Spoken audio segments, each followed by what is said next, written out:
Hey there, I'm Heidi from Minimalist Homeschool, and I want to share with you guys our 2 go-to items that we make right at home to keep ourselves healthy, especially during cold and flu season.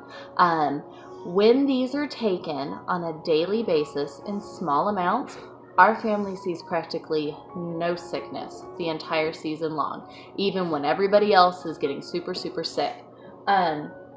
Whenever we do feel a little bit of a cold or anything kind of yucky coming on, we just up the dose and take some extra, and it blasts it out just like that.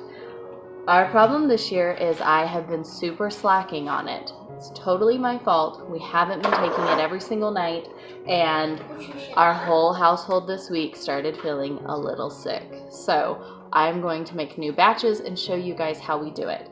Our 3 core ingredients we use here, super easy to get, are dried elderberries, Bragg's apple cider vinegar, and a local raw honey.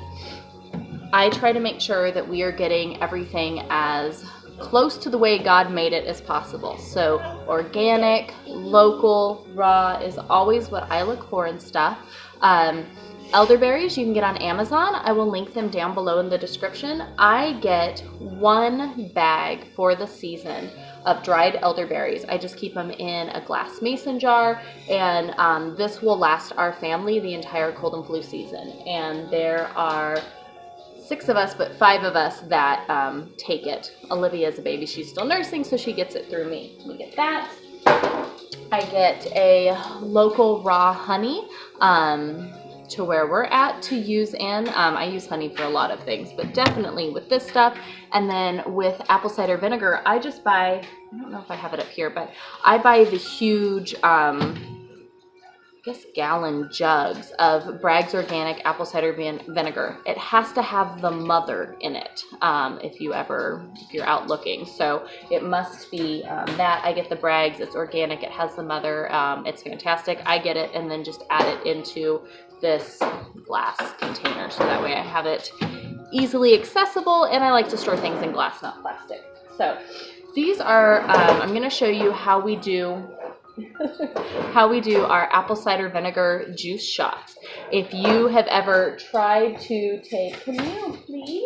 Thank you.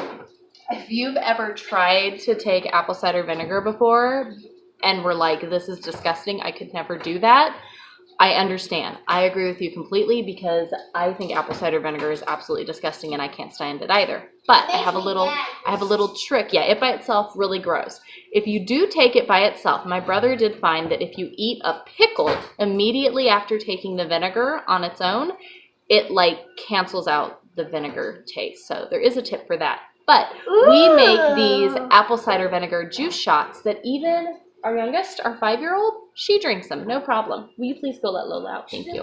So we do this cool little trick. It makes it much easier to take on the norm. And we use, I'll show you how I do it. And I just use a little cap, like from a measuring, like medicine that you buy in the store that comes on the lids. I just use these, and we make our little apple cider vinegar shots. We do 1 each evening, most every evening throughout the season, and it keeps it going good. If I don't do it every other evening, I do it maybe, or if I don't do it every evening, I do it like every other evening. And then if we're feeling sick, we'll do it like 3 to 5 times per day, just to really load our system up with all of the goodness in here to help our body fight off whatever yuckiness is going on. So apple cider vinegar, that's why we do that. Like I said, probably every other night, unless we're not feeling well, then we kind of up that amount. The elderberry syrup that I'm going to show you how to make from home, it's super simple, you guys. We take a spoonful, or like 1 teaspoonful for the adults and half a teaspoon for the smaller kids. But we do that every single night. Well, because I think we all really like it. And the elderberry syrup, my husband and I, we drink organic rooibos tea every night. And so I just put a spoonful of the elderberry syrup in our tea, and we drink that every evening. Again, if we're starting to feel a little sick, feel something coming on, we just up the dosage. So if the kids take half a teaspoonful every evening, but then they start not feeling well, I will give them a spoonful 3 to 5 times per day, kind of just depending on how they're feeling. I just up that amount that they're taking, and then once they start to feel better, we go back to normal. So that's kind of dosage amount. Everything is natural, so you really can't overdo it on this. It's not that anything is harmful if you take it too much or anything like that. I'm not a doctor, so don't quote me on these things, but this is what our family does for the stuff. So I'm going to show you how we make our apple cider vinegar juice shots, and then I'm going to show you how to make homemade elderberry syrup. For our apple cider vinegar shots, again, try to get everything organic, local. I just ran into Walmart yesterday because that's what is here close to us. I have our Bragg's apple cider vinegar here, and then cranberry juice. Actual cranberry juice, not cranberry cocktail or anything like that. Real cranberry juice, and then some apple juice. And what we do is I take the medicine little measuring cup that we use here and a spoon. And what you do to make this super awesome, kids will actually drink it, is I just put a spoonful of the vinegar. All right, and then an equal amount. Yeah, I think she did. An equal amount of cranberry juice. Oops. An equal amount of cranberry juice. And then I top it off with some apple juice. You want to drink this one? That is not a little bit. Can you get it?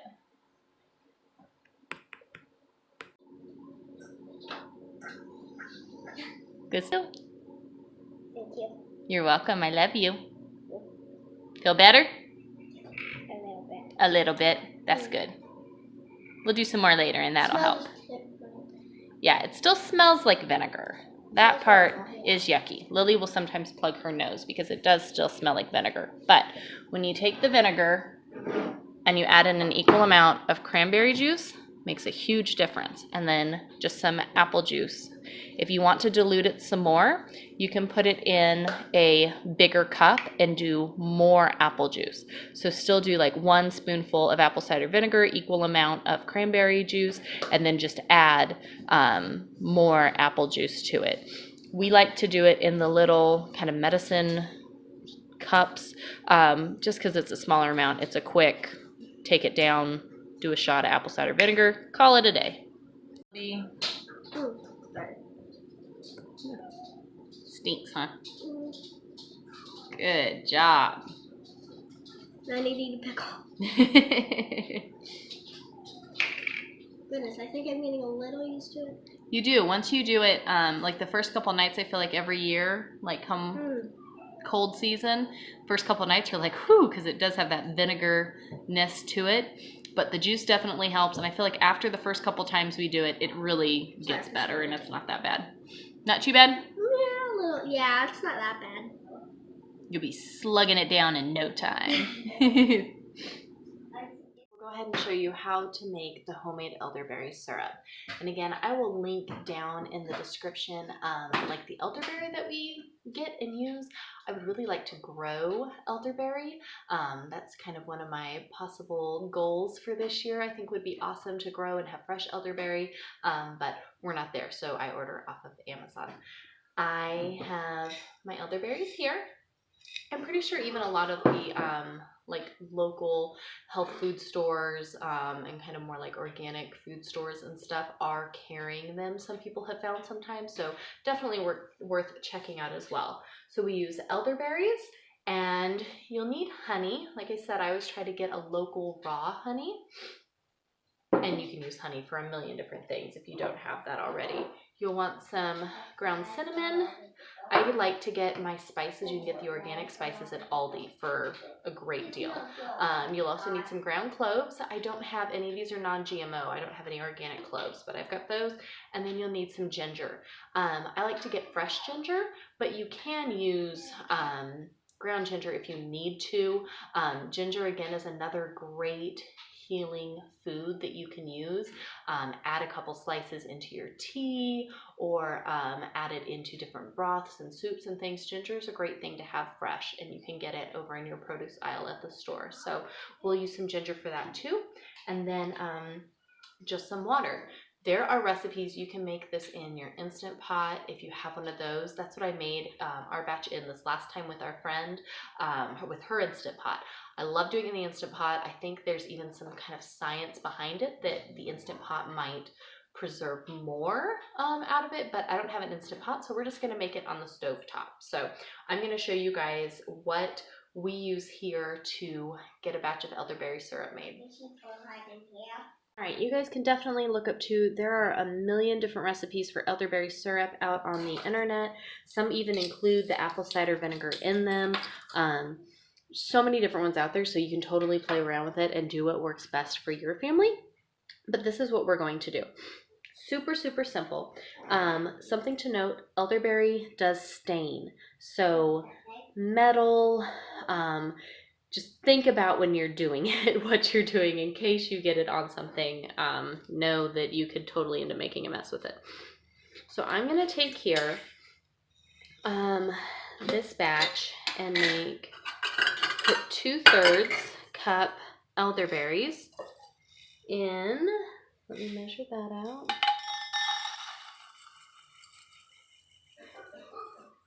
All right, I'll put a little extra in there. There we go. There you can see the elderberries, 2/3 cup of those little berries. Super teeny tiny.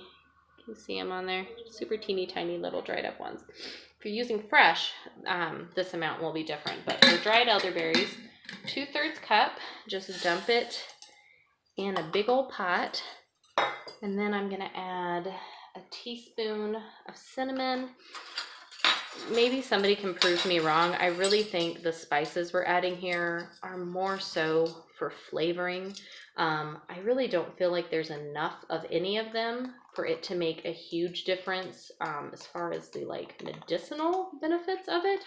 Maybe to some degree, but I really think a lot of the spices is just more so a taste factor as opposed to being actual medicinal. You can do 1/2 teaspoon to 1 teaspoon of cloves. Again, kind of up to you and your taste preference of what you want to see. I just did a full teaspoon because my family doesn't really mind cloves. We like it. And then you want to have about 2 tablespoons of the fresh ginger, or again, you can do the ground if that's all you have. So I'm just going to go ahead and slice off a bit here and kind of see if I'm falling around that 2 tablespoons. I'm going to chop off that end piece there just to have some fresh. Go ahead and cut myself some. Sorry, I don't know how much you can really see. So I'll throw in a couple more. Again, it's one of those things, ginger is a great thing to have and to use. If you have a little more of it, a little less, not the biggest of deals, but we just throw it all in there. And then I'm going to add 3.5 cups of water. We filter our own water. We'll do about 3 cups of this.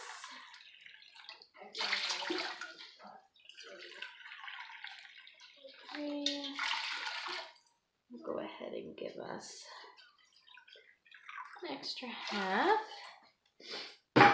And then I'm just going to kind of give it a quick little stir, make sure everything is in there. Now that everything is in there, this is ready to go on the stovetop. You want to bring it to a boil, and then once it boils, go ahead and reduce it down to a simmer and let it simmer about 45 minutes to an hour. You're going to want it to simmer until about half of the liquid has been reduced. So that's what you're going for. You can see what I've got in here, it all kind of floating around. And then we'll go ahead and set that on the stove, bring to a boil, and then let it simmer while we kind of stir it occasionally. All right guys, it came to a boil, and now I've just got it all simmering here. Give it a little stir from time to time, keep it all going, make sure everything stays in there.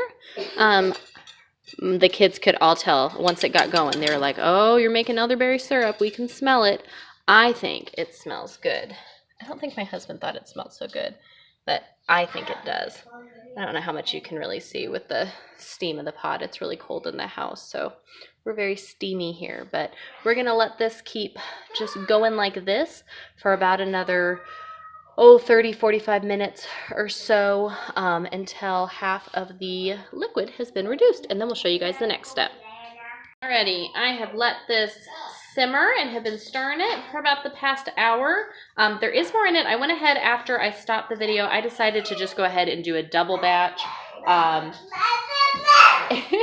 I probably won't need to make any more for the rest of the season off of this double batch.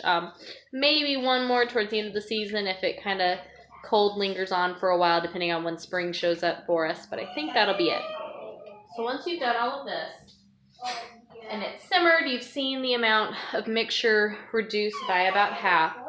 I'm going to kind of go through and just kind of squish around everything to make sure I have squeezed out as much as I possibly can, extracted it from the elderberries. I'm just kind of giving these a little stir around, squeeze out. Remember, guys, this will totally stain, so try to be somewhat careful. If you have little hands helping, make sure. But see, there's all those berries left in there, as well as the chunks of ginger. So I've got everything pretty well squished up, stirred up. And I turned this off once it had finished simmering. And I did let it sit for a few minutes just so it wasn't super, super hot anymore. Still warm, but not super hot by any means. So now that I've done that, I'm going to strain out what I need. I'm going to, got honey on my hand, got a bowl here, and a strainer. I'm going to go ahead and carefully, so I don't make a huge mess, strain out the liquid. See all the elderberries and ginger getting caught up.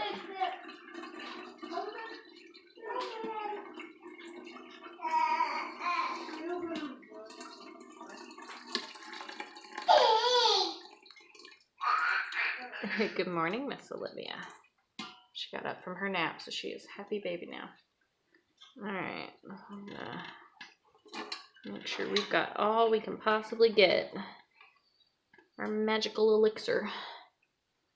Alright, and there's still even a bunch of berries, if you can kind of see them down left in the pot. But all the juice is now out. You can even kind of squish this around, make sure you've drained out all you possibly can.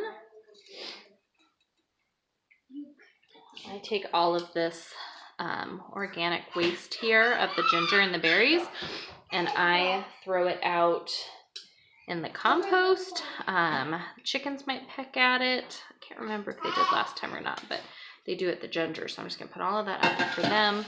A little bit has spilt on the towel, but it's a darker color, so we'll be okay. And then now's where you get the raw honey. Everywhere I've read, people have like a million different opinions as to how much honey you should put in this. Our family has tried it multiple ways. We prefer it not very sweet.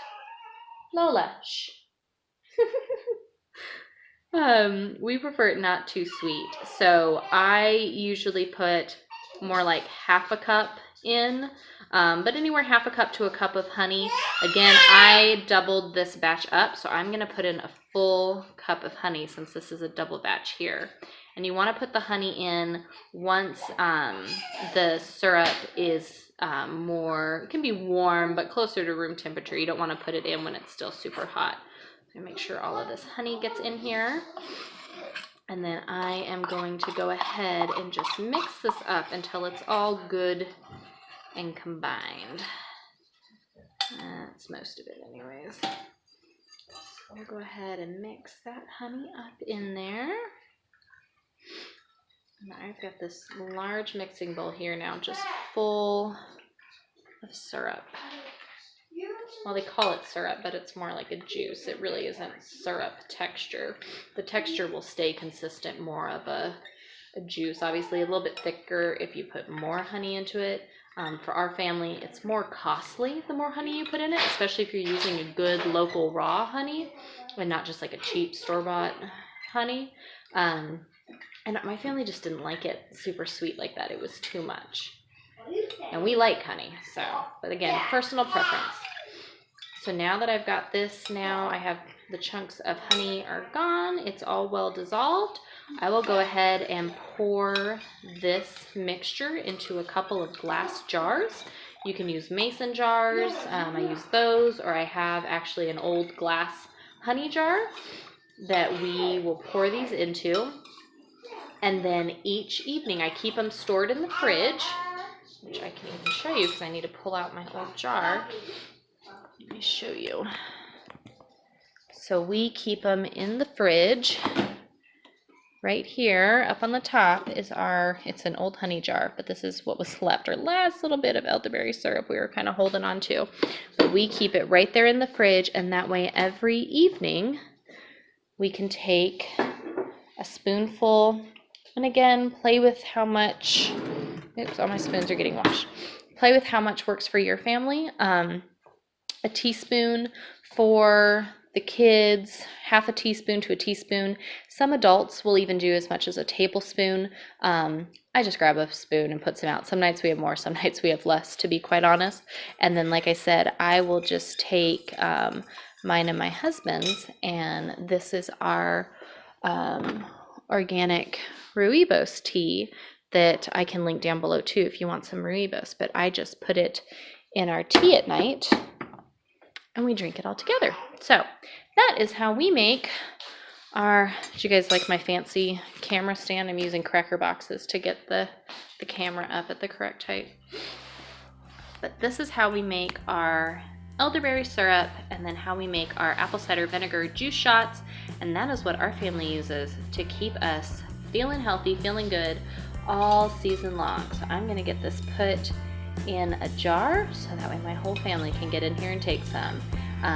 We take it every night as a preventative, or if you're starting to feel yucky, just take it more throughout the day until you're feeling better, and you'll be good to go. So hopefully that might help someone. Let us know if you have any questions or if there's anything different that you do, and I guess we'll see you guys next time.